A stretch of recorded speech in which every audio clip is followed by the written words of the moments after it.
Hello mga Lodi, panibagong video, panibagong vlog na naman. So what's up sa inyo mga Lodi, mga boss and madam. So ngayon, naghimo ko og string art project para sa akong manghod kay iyahan lang ipasa ugma kay ang project ani is string art. So iyan ang ipasa sa mat ni nga project mga boss and madam. So nakita na ninyo na nagdukduk ko gamit ang langsang. Akong gigamit nga materials is kanang marine nga plywood, martilyo og langsang. Then usapod yarn ba tawag ana. So mao na siya mga boss and madam.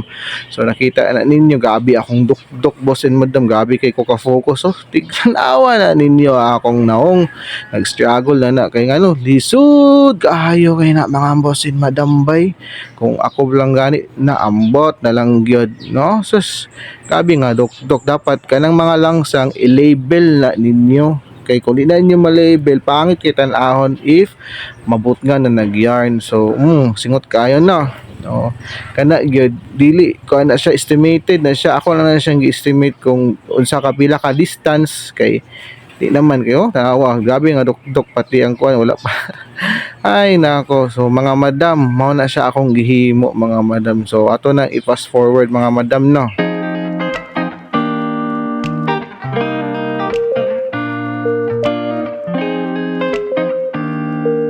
In taon, abi ninyo na humanan na, wala po. Uy, ako na siyang giplaster sa ubos para makita ninyo unsa ang iyahang design. Muna siya mga boss and madam. So, ana akong gibuhat is langgam na siya. Mukha siya Tweety Bird na. No? Wala pa na nahuman pero hapit na siya mahuman. Kana na lang gani iyahang gihimo nga project. Mao pa yung space ka struggle na siya. Tanaw ko ng itsura sa nangumura siya naglukdo og isa ka sakong semento ba. Ana yung trabaho. So string art, so imo man lang isugdan, so imo nang humanon. Og sa dihang humanan ako lukdok og langsang, so nabuo na siya og langgam. Muna siya ang akong gihimo. So bahala na di magkadimaw, at least label ang iyahang pagka dukdok no. Di ba sinasayaw-sayaw pa ang buang. Akong giuna na mga boss and madam is kanang mata color blue, kay kung if ulahin nato na matambunan man siya ng yellow.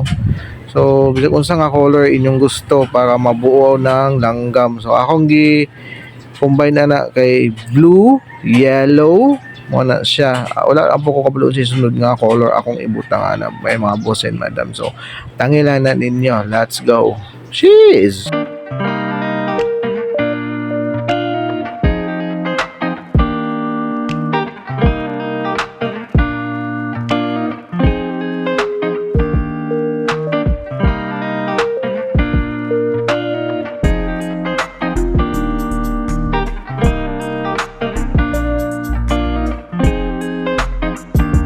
Hapit na tamahuman sa atong yellow nga color. So atong next nga color is mangita ta sa yarn kay para makabalo ta. So hapit na siya mga boss and madam. Jeez. By the way mga boss and madam, so ako na siyang girekta. Idiretso na ako. So akong gigamit nga color na yarn is yellow, red, green, and light orange matawag anang nasa iyahang pako. So mo na siya mga madam. So diya nga part sa tail is nag-struggle gid kay kung ayo kay ang pagdukduk nako sa langsang is nahiwi-hiwi siya bay, rin nagdikit-dikit siya ba. Jeez, ano ka ni bay. So muna ako nakasayop kay kapoy naman kung kayo good idalim ang magdukduk koy.